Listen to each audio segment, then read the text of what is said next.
M Q M کی طرف سے رد عمل ان تمام الزامات کے حوالے سے آج الطاف حسین صاحب کی جو پریس کانفرنس تھی وہ سب چینلز نے دکھائی اور سنی. اس کے اوپر تجزیے ہوتے رہیں گے، لیکن بنیادی بات جو ہے وہ ہم آپ کے سامنے رکھنا چاہتے ہیں کہ چیلنجز بہت گمبھیر ہیں اور ایم کیو ایم کی طرف سے ابھی تک جو رد عمل آیا ہے اس کو مختلف اینگل سے دیکھنا چاہیے. یہ الزامات عام الزامات نہیں ہیں، یہ حالات جو ہیں وہ چینج ہو گئے ہیں. ایم کیو ایم کے سامنے کئی راستے موجود ہیں. ایک تو راستہ جو ان کے سامنے موجود ہے وہ ہے مکمل تردید کا راستہ.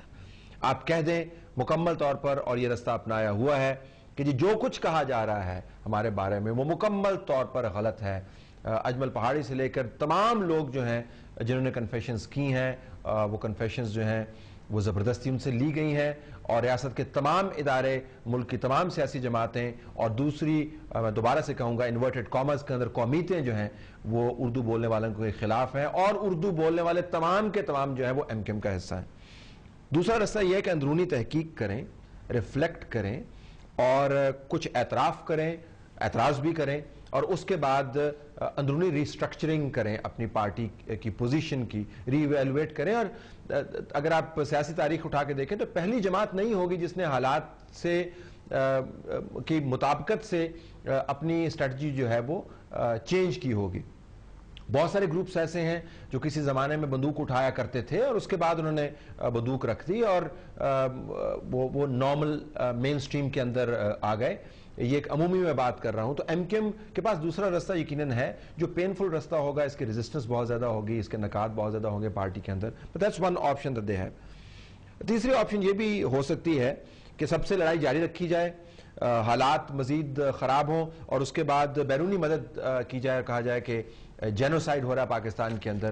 یہ وہ ماڈل ہے جو ایکسٹریم سچویشن کو انڈیکیٹ کرتا ہے، اور لیبیا کے اندر جو انٹرونشن ہوئی ہے اس کے ماڈل کے حوالے سے پاکستان کو بھی سامنے پروجیکٹ کیا جائے. یہ بھی ایک آپشن ہے ایم کیو ایم کے سامنے. ایک اور آپشن یہ ہے کہ اسٹیبلشمنٹ سے مکا کر لیا جائے.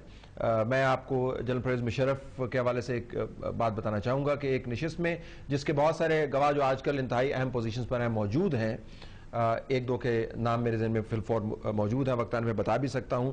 اس میں انہوں نے کہا تھا کہ مجھے بڑی خوشی ہے کہ میں مہاجر جنرل ہوں، اور جنرل وحید کاکڑ مجھ پر یہ الزام لگایا کرتے تھے کیونکہ میں نے کسی زمانے میں ایم کیو ایم کے بارے میں اس کے حق میں ایک پیپر لکھ دیا تھا اور یہ کہا تھا کہ ایم کیو ایم کو اگر پاکستان کو بچانا ہے تو ایم کیو ایم کو ساتھ لے کے چلنا ہے. جنرل پرویز مشرف کے دور سے لے کر اب تک اور اس سے پہلے بھی اگر آپ گورنر عشرت العباد کی اپوائنٹمنٹ کا ذکر کریں تو جو اس وقت کے جرنیل تھے جنہوں نے ان کو اپوائنٹ کروایا وہ ابھی بھی موجود ہے، ریٹائر ہو چکے ہیں، جس میں احتشام ضمیر کا نام ہم لے سکتے ہیں.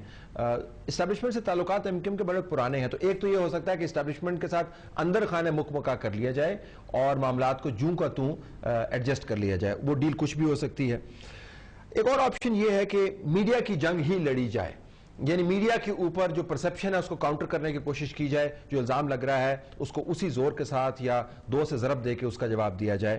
اور ایک اور آپشن یہ ہے کہ انتظار کیا جائے. ذوالفقار مرزا جو میری ذاتی رائے میں اوور ایکسپوجر کا اس وقت شکار ہیں، وہ مزید غلطیاں کریں. پیپلز پارٹی جو ہے الیکشن کے قریب دوبارہ سے ان کے ساتھ مفاہمت کر لے اور دوبارہ سے وہ حکومت کے اندر چلے جائیں اور یہ الزامات جو ہیں حکومت میں جانے کے بعد از خود دھل جائیں گے. یہ بہت سارے آپشنز ہیں اور ایم کیو ایم کی قیادت کو بہرحال ان میں سے بعض آپشنز اپنانی ہیں، بعض آپشنز رد کرنی ہیں. لیکن آج الطاف حسین صاحب کی پریس کانفرنس سننے کے بعد مجھے ذاتی طور پہ اس بات کا احساس ہے کہ ایم کیو ایم کی قیادت الطاف حسین سے لے کر ان کے نیچے تک شاید ابھی تک ان کو احساس نہیں ہے کہ ان کے ارد گرد کے حالات کتنے تبدیل ہو چکے ہیں. ان کے جوابات جو ہیں وہ پرانی روش اور طرز عمل کی عکاسی کرتے ہیں، اور جو نئے حالات ہیں جو تبدیل ہو چکے ہیں ان کے لیے کوئی کافی اور مؤثر رد عمل کے طور پر سامنے نہیں آتے. تو حالات تبدیل ہو گئے ہیں، رسپانس ابھی تک نیا نہیں آیا.